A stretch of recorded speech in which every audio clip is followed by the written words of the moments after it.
Hello everyone, welcome to allrounder siblings. कैसे हैं आप सब? आई होप आप सभी अच्छे होंगे। आज हम करने वाले हैं ICSE board class 8 biology chapter number 1। हमने स्टार्ट किया था, 2 पार्ट्स ऑलरेडी अपलोड हो चुके हैं। लास्ट पार्ट में हमने जाइलम, फ्लोएम और उनका स्ट्रक्चर कैसा होता है, उनका फंक्शन कैसे होता है, ये सभी हमने पढ़ा था। ठीक है, आज हम नया आगे का टॉपिक स्टार्ट करने वाले हैं जिसका नाम है ट्रांसपिरेशन। क्या नाम है? ट्रांसपिरेशन। ट्रांसपिरेशन अगर हम नॉर्मली बात करें तो वाटर का जो लॉस होता है प्लांट्स में से, उसे हम ट्रांसपिरेशन बोलते हैं। ये भी 3 डिफरेंट टाइप्स का होता है, वो हम पढ़ेंगे। तो वीडियो को ज़रूर लाइक कीजिएगा, शेयर कीजिएगा अपने फ्रेंड्स, क्लासमेट्स के साथ और अपने सिबलिंग्स के साथ, ताकि हमारी वीडियो सभी तक पहुंच सके। तो चलिए स्टार्ट करते हैं। और इससे पहले आपको बता दूं, 8th क्लास की हम वैल्यू एजुकेशन ऑलरेडी कंप्लीट कर चुके हैं। बायोलॉजी हमने स्टार्ट की है। 7th क्लास का भी बहुत सारा मैटर हमने अपलोड कर दिया है। फिजिक्स का लास्ट चैप्टर चल रहा है, बाकी सभी हो चुके हैं। केमिस्ट्री कंप्लीट हो चुकी है, बायोलॉजी कंप्लीट हो चुकी है। तो ऐसे ही हमें अपना सपोर्ट दिखाते रहिए और हमारी वीडियोस को लाइक करते रहिए और चैनल को सब्सक्राइब करना तो बिल्कुल ना भूलें। चलिए स्टार्ट करते हैं आज का लेक्चर, जिसका नाम है transpiration. Loss of water from the plant in the form of water vapour is known as transpiration. Plants में से वाटर का लॉस होना वाटर वेपर की फॉर्म में, उस प्रोसेस को हम बोलते हैं transpiration. In plants transpiration take place from different regions. Plants में ट्रांसपिरेशन की जो प्रोसेस होती है वो डिफरेंट रीजन्स में से होती है। ठीक है, प्लांट के डिफरेंट पार्ट्स में से हो सकती है। जैसे वो होते हैं आपके स्टोमेटल ट्रांसपिरेशन होता है, क्यूटिकुलर ट्रांसपिरेशन होता है, लेंटिकुलर ट्रांसपिरेशन होता है। यानी कि वाटर का जो लॉस होता है वो इन 3 डिफरेंट टाइप्स से होता है। तो सबसे पहला है स्टोमेटल ट्रांसपिरेशन। नाम से ही समझ में आ रहा है, जो प्लांट्स की लीव्स में स्टोमेटाज होते हैं, उससे वाटर का क्या होता है? लॉस होता है। evaporation of water from the leaves taking place through the stomata is called stomatal transpiration। Water loss होना, वाटर का यानी कि इवेपोरेशन होना लीव्स से, प्लांट्स की पत्तियों से होना। ठीक है, स्टोमेटा के थ्रू, प्लांट्स की लीफ में स्टोमेटाज होते हैं, उसके थ्रू होना, उसे हम बोलते हैं stomatal transpiration. There are more stomata present on the under surface of a dicot leaf. जो लीफ होगी आपकी, उसके अंडर सरफेस पे, उसके निचले भाग पर स्टोमेटाज ज़्यादा प्रेजेंट होते हैं। So more transpiration takes place from the lower surface of leaf. इसीलिए ज़्यादा ट्रांसपिरेशन होता है, जो स्टोमेटल ट्रांसपिरेशन होता है वो ज़्यादा होता है लीफ के लोअर सरफेस से, नीचे वाले सरफेस से। ये होता है आपका स्टोमेटल ट्रांसपिरेशन। अगला है अपना क्यूटिकुलर ट्रांसपिरेशन।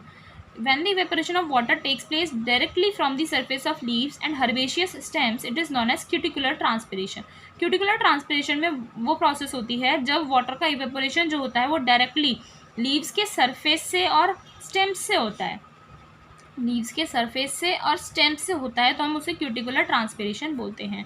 और लास्ट है lenticular and bark transpiration. When evaporation of water take place through lenticles and bark, it is called lenticular and bark transpiration। जब ट्रांसपिरेशन जो होता है यानी कि इवेपोरेशन जो होता है वाटर का, वो लेंटिकल्स और बार्क के थ्रू होता है, उसे हम लेंटिकुलर एंड बार्क ट्रांसपिरेशन बोलते हैं।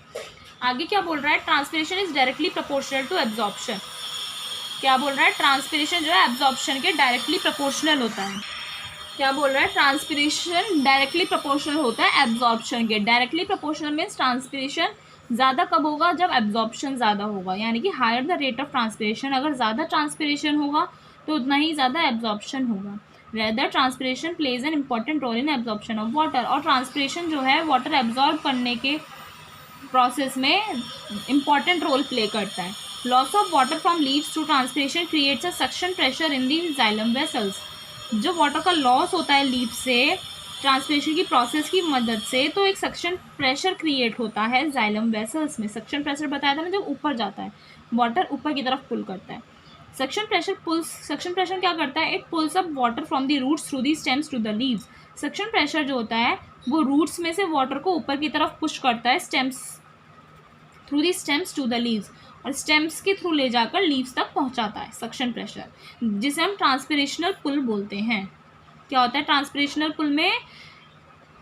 जो सक्शन प्रेशर क्रिएट होता है जाइलम वेसल्स में, तो वो सक्शन प्रेशर वाटर को रूट से, स्टेम्स की मदद से ऊपर ले जाता है और लीव्स तक पहुंचाता है, ताकि वो प्लांट्स जो हैं खाना अपना प्रिपेयर कर सकें। इसी को हम ट्रांसपिरेशन पुल बोलते हैं। It causes a reduction in the volume of water in the roots. इस वजह से रूट्स जो होती हैं प्लांट की, उसमें वाटर का रिडक्शन हो जाता है, वाटर कम हो जाता है, क्योंकि वाटर ऊपर चला गया ना प्लांट्स के बाकी के पार्ट्स में और लीव्स में। That in turn causes the movement of water from the surrounding soils to the root hair. और इस वजह से क्या होता है, वाटर जो बाकी की आसपास की दूसरी आगे की जो सॉइल होती है वहाँ से वाटर रूट हेयर तक पहुँच जाता है। ठीक है, मूवमेंट करके वाटर वहाँ तक पहुँच जाता है। Root hairs absorb the water by the process of osmosis.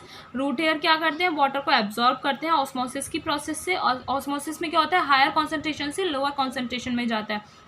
तो आसपास की जो सॉइल में जहाँ पर वाटर मॉलिक्यूल्स ज़्यादा प्रेजेंट होंगे उससे रूट हेयर्स में जाएंगे, क्योंकि रूट हेयर्स में लो है क्या, वाटर मॉलिक्यूल्स। और इसी तरीके से ये साइकिल चलती रहती है। When the rate of transpiration is greater than the rate of absorption of water from the root hair, the leaves, stems and flowers of the plants begin to droop. This is called wilting. जब transpiration का rate ज़्यादा है, यानी कि transpiration ज़्यादा हो रहा है और एब्जॉर्प्शन ऑफ वाटर जो है वो कम हो रहा है, तो लीव्स, स्टेम्स और फ्लावर्स जो है प्लांट के वो ड्रूप कर जाएंगे, यानी कि लटक जाएंगे, सूख जाएंगे। और इस प्रोसेस को हम विल्टिंग बोलते हैं। आप देखते हो ना, ट्रांसपिरेशन यानी कि गर्मी तो बहुत ज़्यादा है, तो वाटर इवेपोरेट हो रहा है, उनकी बॉडी से लॉस हो रहा है वाटर का, प्लांट्स की बॉडी से, और वाटर उन्हें मिल नहीं रहा। आप पौधों को पानी नहीं दो, है ना, और सारा जो उनके आसपास की मिट्टी का सारा सॉइल वाटर था वो सारा एब्जॉर्ब कर लिया गया है। तो उसके बाद प्लांट्स ड्रूप हो जाते हैं, यानी कि लटक जाते हैं, सूख जाते हैं। इस प्रोसेस को हम बोलते हैं विल्टिंग। कब, जब रेट ऑफ ट्रांसपिरेशन ज़्यादा होगा as compare to rate of absorption. अब हम पढ़ेंगे फैक्टर्स इन्फ्लुएंसिंग ट्रांसपिरेशन। ट्रांसपिरेशन पर कौन कौन से फैक्टर्स इन्फ्लुएंस करते हैं, यानी कि क्या क्या इफेक्ट पड़ता है। Some factors which influence the rate of transpiration are discussed here. कुछ फैक्टर्स आपको दिए हुए हैं जिससे ट्रांसपिरेशन की प्रोसेस पे इफेक्ट पड़ता है। सबसे पहला आपका है temperature. Rate of transpiration increase होता है जैसे जैसे आपका टेम्परेचर बढ़ेगा, क्योंकि जितना ज़्यादा टेम्परेचर बढ़ेगा तो उतनी ज़्यादा प्यास लगती है आपको भी। ह्यूमन बॉडी में भी ऐसी होता है ना, जितना ज़्यादा गर्मी उतना ज़्यादा प्यास लगती है, तो आपकी बॉडी से उतना ज़्यादा लॉस होता है वाटर का। तो ऐसे ही सेम कंडीशन प्लांट्स में होती है। तो जितनी ज़्यादा धूप होगी, जितनी ज़्यादा गर्मी होती है, जितने ज़्यादा एब्जॉर्प्शन होगा उतना ही ज़्यादा ट्रांसपिरेशन होगा। हाई टेम्परेचर होगा तो इवेपोरेशन होगा ज़्यादा लीव्स से वाटर का। ठीक है, लाइट डे टाइम में क्या होता है, स्टोमेटा ओपन रहते हैं, इसीलिए मोस्ट ऑफ द ट्रांसपिरेशन होता है वो डे में ही होता है। नाइट में स्टोमेटास क्लोज हो जाते हैं, इसीलिए लॉस वाटर जो है थोड़ा ही क्या होता है, बहुत कम लॉस्ट होता है। क्यूटिकुलर और लेंटिकुलर ट्रांसपिरेशन होता है, क्योंकि स्टोमेटास तो क्लोज हो जाते हैं और स्टोमेटल ट्रांसपिरेशन का कोई मतलब ही नहीं बनता।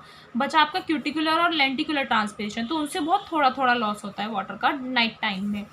अगला फैक्टर आपका ह्यूमिडिटी। ह्यूमिडिटी मीन्स होता है amount of water content of air is known as humidity, यानी कि एयर में वाटर कंटेंट का अमाउंट कितना है उसे हम ह्यूमिडिटी बोलते हैं। अगर शॉर्ट में बोलें तो इसे हम बोलते हैं नमी। उमस बोलते हैं ना, नमी है, बहुत ज़्यादा चिपचिपा सा लग रहा है, उसी को हम ह्यूमिडिटी बोलते हैं। This humidity is expressed as vapour pressure. ये ह्यूमिडिटी को हम वेपर प्रेशर के रूप में एक्सप्रेस कर सकते हैं। अगर ह्यूमिडिटी बढ़ेगी तो रेट ऑफ ट्रांसपिरेशन डिक्रीज हो जाएगा, यानी कि वाटर का अमाउंट अगर मौसम में ज़्यादा हो जाएगा तो ट्रांसपिरेशन कम होगा।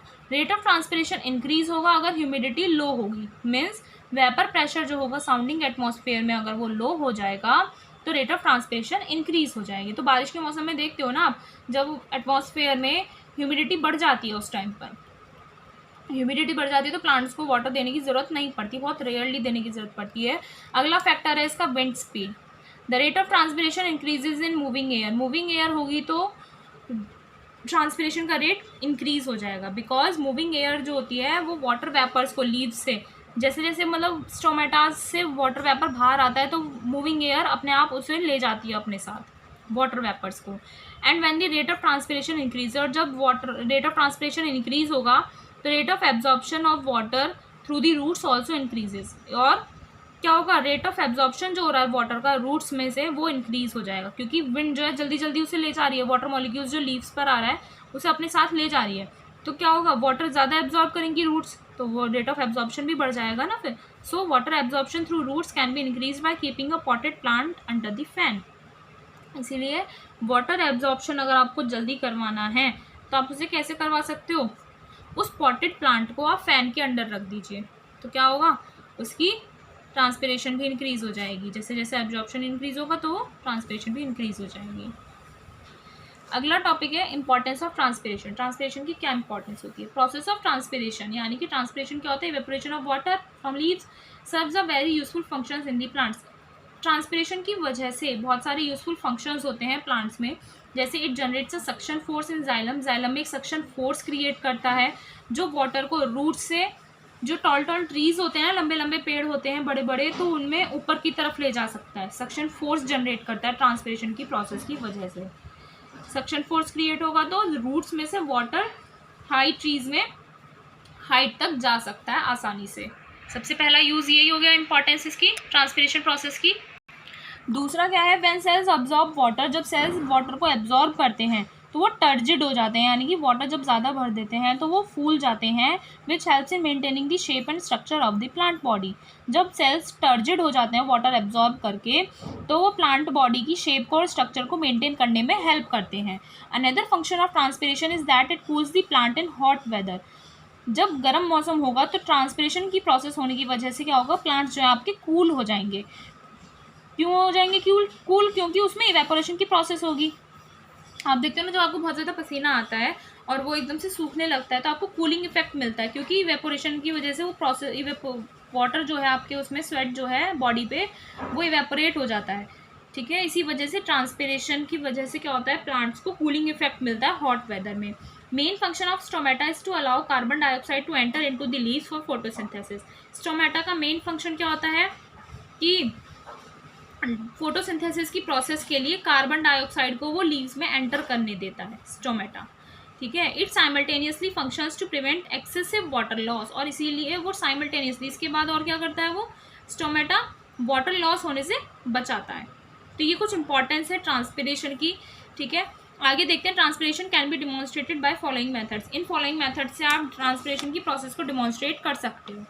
देखें, फर्स्ट दो मेथड दिए हुए हैं आपको। तो फर्स्ट मेथड क्या दिया हुआ है, take a small potted plant, एक छोटा सा पॉटेड प्लांट लीजिए, and cover the soil surface in the pot with the polythene sheet. और पॉट में जो सॉइल सरफेस दिख रहा है उसे पॉलीथीन शीट से, पिन्नी से क्या कर दीजिए, कवर कर दीजिए। अब पॉटेड प्लांट को एक बड़े से ग्लास बेल जार से क्या कर दीजिए, कांच के जार से कवर कर दीजिए। Keep the setup under the sun, और उस सेटअप को सन के अंडर रख दीजिए और उसे कुछ घंटे के लिए बिना छेड़े छोड़ दीजिए उस सेटअप को। Moisture droplets appear on the inner walls of the glass bell jar. जिस ग्लास कांच के बर्तन से आपने उसे ढका है उसके अंदर की तरफ मॉइस्चर की ड्रॉप्स आने लगेंगी। Moisture in the bell jar comes from transpiration, और ये जो मॉइस्चर आया बेल जार के अंदर वो ट्रांसपिरेशन की वजह से आया। ट्रांसपिरेशन में क्या होता है, सक्शन फोर्स की वजह से वो वाटर ऊपर की तरफ आता है, सक्शन फोर्स की वजह से वाटर ऊपर की तरफ आता है ना, और वाटर लॉस होने लगता है फिर लीव से। तो ये एक मेथड था जिसमें हमने ट्रांसपिरेशन शो किया। दूसरा मेथड क्या है, this method is use to compare the rate of transpiration between the two surfaces of the same leaf, suggesting that more stomatas are present in the lower surface of the leaf. Second वाले method को हम use करते हैं transpiration की rate को compare करने के लिए कि ट्रांसपिरेशन किस में ज़्यादा होता है। तो उसमें हम क्या करेंगे, सेम लीफ के दो सरफेस पर कंपैरिजन करेंगे। एक ऊपर का सरफेस होता है, एक अंडर लीफ एरिया होता है, अंडर एरिया है ना, जिसमें हम ये शो करेंगे कि ज़्यादा स्टोमेटास प्रेजेंट होते हैं लीफ के लोअर सरफेस पर, जिस वजह से ज़्यादा जो ट्रांसपिरेशन होता है आपका लोअर सरफेस से होता है, क्योंकि ज़्यादा स्टोमेटास प्रेजेंट होंगे तो ज़्यादा वेट वेपर्स भी तो वहीं प्रेजेंट होंगे, इसी वजह से। इसमें आपको क्या करना है, take 2 strips of filter paper soaked in 2% solution of cobalt chloride and leave them to be perfectly dried under sunlight. 2 strips लीजिए फिल्टर पेपर की, वो फिल्टर पेपर आपका 2% कोबाल्ट क्लोराइड के सॉल्यूशन में डिप्ड होना चाहिए, सोक्ड होना चाहिए। 2 स्ट्रिप ली आपने और उन्हें परफेक्टली ड्राई कर लीजिए सनलाइट के अंडर, धूप में रख के। कोबाल्ट क्लोराइड पेपर जो होता है वो ब्लू होता है कलर में, और जब वो सूख जाएगा तो वो पिंक हो जाएगा, जब क्योंकि वो मॉइस्चर एब्जॉर्ब कर लेगा। Due to this characteristic feature, इसी कैरेक्टरिस्टिक फीचर की वजह से it acts as a chemical indicator in this experiment, और इसी फीचर की वजह से, क्योंकि इसने वाटर को एब्जॉर्ब कर लिया, मॉइस्चर को एब्जॉर्ब कर लिया, वो पिंक कलर का हो गया, उसके इसी फीचर की वजह से उसे केमिकल इंडिकेटर की तरह यूज़ किया जा रहा है इस एक्सपेरिमेंट में। फिर देखिए ये क्या किया है, blue cobalt chloride strip turn pink as transpiration take place. Blue cobalt chloride की जो क्या थी फिल्टर पेपर था वो पिंक हो जाता है क्योंकि ट्रांसपिरेशन हुआ। Piece of dry blue cobalt chloride paper is kept on a leaf. अब क्या किया आपने, उसे पहले सुखा लिया, पिंक हो गया था, ठीक है, तो ड्राई ब्लू कोबाल्ट क्लोराइड की पेपर को आपने लीफ पर रखा, सूख कर वो ब्लू था ना पहले, सूख कर वो पिंक हो जाता है। क्यों? क्योंकि आपने जो ड्राई किया था उसे आपने लीफ पर रखा, फिर उसे ग्लास स्लाइड से क्लिप्स की मदद से उसे कवर कर दीजिए। ग्लास स्लाइड आती है लैब्स में, केमिस्ट्री लैब्स में होती है, ऐसी पतली सी ग्लास की होती है, तो उससे आपने उस फिल्टर पेपर को कवर कर दिया क्लिप्स से जॉइन करके। कलर ऑफ कोबाल्ट क्लोराइड जो है वो ब्लू से पिंक हो जाता है, जो हमें ये शो करता है कि ट्रांसपिरेशन की प्रोसेस हुई है। Time taken for this change determines the rate of transpiration, और इस चेंज को होने में जितना टाइम लगेगा वो हमें रेट ऑफ ट्रांसपिरेशन शो करता है कि कितनी रेट पर हो रहा है ट्रांसपिरेशन। ये हो गया हमारा ट्रांसपिरेशन का टॉपिक कंप्लीट। लास्ट टॉपिक बचता है इस चैप्टर का, इंपॉर्टेंस ऑफ मिनरल्स। मिनरल्स की इंपॉर्टेंस क्या है, क्योंकि हमने ट्रांसपोर्टेशन में यही पढ़ना है ना, वाटर का एब्जॉर्प्शन कैसे हो रहा है, वाटर का लॉस कैसे हुआ, और मिनरल्स यही तो ट्रांसफ़र होते हैं। तो minerals are very important for the healthy growth of plants. Plants की हेल्दी ग्रोथ के लिए मिनरल्स बहुत ज़रूरी होते हैं। These are absorb through the roots in the dissolve form along with water, और ये जो मिनरल्स होते हैं ये एब्जॉर्ब कर लिए जाते हैं रूट्स के द्वारा डिजॉल्व फॉर्म में, ठीक है, यानी कि ये मिक्स हो जाते हैं वाटर में। ये जो मिनरल्स होते हैं ये एब्जॉर्ब कर लिए जाते हैं रूट्स के द्वारा, क्योंकि ये वाटर जो है वाटर में डिजॉल्व हो जाते हैं ये minerals required by plants are divided into 2 categories. प्लांट्स को जो भी मिनरल्स चाहिए होते हैं वो 2 कैटेगरीज में डिवाइड किए गए हैं, मैक्रो न्यूट्रिएंट्स और micro nutrients. Macro nutrients are minerals element that are required in large quantities by the plants. Mineral elements, macro nutrient आपके वो मिनरल एलिमेंट्स होते हैं जो प्लांट को लार्ज क्वांटिटीज़ में चाहिए होते हैं। मैक्रो मीन्स ज़्यादा क्वांटिटी में चाहिए होते हैं। They play an important role in balanced crop nutrition, और मैक्रो न्यूट्रिएंट्स जो हैं बैलेंस्ड क्रॉप न्यूट्रिशन प्रोवाइड करने में हेल्प करते हैं। इनमें आपके आते हैं nitrogen, phosphorus, potassium, calcium, sulphur, और भी बहुत सारे आते हैं मैक्रो न्यूट्रिएंट्स। और माइक्रो न्यूट्रिएंट्स क्या है, these are required in extremely small quantities. Micro means बहुत छोटी क्वांटिटी में चाहिए होते हैं प्लांट्स के द्वारा, और इनमें होते हैं आपके आयरन, मैंगनीज, जिंक और बहुत भी और दूसरे माइक्रो न्यूट्रिएंट्स इसमें प्रेजेंट होते हैं। कुछ ज़रूरी माइक्रो और माइक्रो न्यूट्रिएंट्स दिए हुए हैं, उनके प्लांट्स में जो काम होता है वो दिए हुए हैं। मैक्रो के हैं और ये टेबल है आपकी माइक्रो की। मैक्रो में नाइट्रोजन है सबसे पहले, इसका रोल क्या है, it is a major constituent of protein. Nitrogen से प्रोटीन प्रोवाइड होता है, और इसकी अगर डेफिशिएंसी हो जाती है तो प्लांट्स में क्या इफेक्ट दिखता है आपको, लीव्स येलो हो जाती हैं, प्लांट की ग्रोथ रुक जाती है, और सीरियल ग्रेन्स जो होते हैं वो रिंकल हो जाते हैं, सूख जाते हैं। फॉस्फोरस ये कॉन्स्टिट्यूएंट होता है प्रोटीन का, और सेल मेम्ब्रेन स्ट्रॉन्ग बनाता है, तो इसकी डेफिशिएंसी हो जाएगी तो क्या वो दिखेंगे आपको, सीड जर्मिनेशन डिले हो जाएगा, यानी कि सीड्स नहीं फूटेंगे, रूट ग्रोथ नहीं होगी अच्छी, ठीक है, और पर्पल और रेड स्पॉट्स दिखते हैं लीव्स पर। Potassium, it adds growth of tissue की ग्रोथ होने में हेल्प करता है, और it also helps in closing and opening of stomatas के ओपनिंग और क्लोजिंग में भी हेल्प करता है पोटेशियम। इसकी डेफिशिएंसी से क्या होता है, पुअर और स्टंटेड ग्रोथ हो जाती है, ग्रोथ जो है रुक जाती है प्लांट की।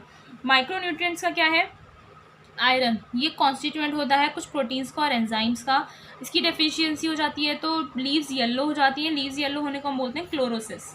मैंगनीज एंजाइम्स का कॉन्स्टिट्यूएंट होता है ये, इसमें भी लीव्स येलो हो जाती हैं लेकिन ग्रे स्पॉट्स आते हैं, ठीक है, येलो तो होती है उसके साथ साथ ग्रे स्पॉट्स आते हैं। और जिंक प्लांट हार्मोन्स का कॉन्स्टिट्यूएंट है और एंजाइम्स को एक्टिवेट करता है। माल फॉर्म्ड लीव्स मतलब सही से वो नहीं होंगी ग्रो, लीव्स येलो हो जाएंगे और प्लांट की ग्रोथ रुक जाती है अगर इस जिंक की आपके प्लांट में कमी है। तो ये कुछ मैक्रो और माइक्रो न्यूट्रिएंट्स के फंक्शंस थे प्लांट्स में, और उनकी डेफिशिएंसी पर क्या इफेक्ट्स आपको दिखते हैं वो भी हमने देखा। So guys, we have completed first chapter of class 8 biology chapter number 1 transportation system in plants. Next lecture में हम इसके exercises and question answers cover कर लेंगे। मिलते हैं नेक्स्ट वीडियो में नेक्स्ट लेक्चर के साथ। वीडियो को ज़रूर लाइक कीजिएगा, शेयर कीजिएगा अपने फ्रेंड्स क्लासमेट्स के साथ और सिबलिंग्स के साथ, और चैनल को सब्सक्राइब करना ना भूलें। Thank you.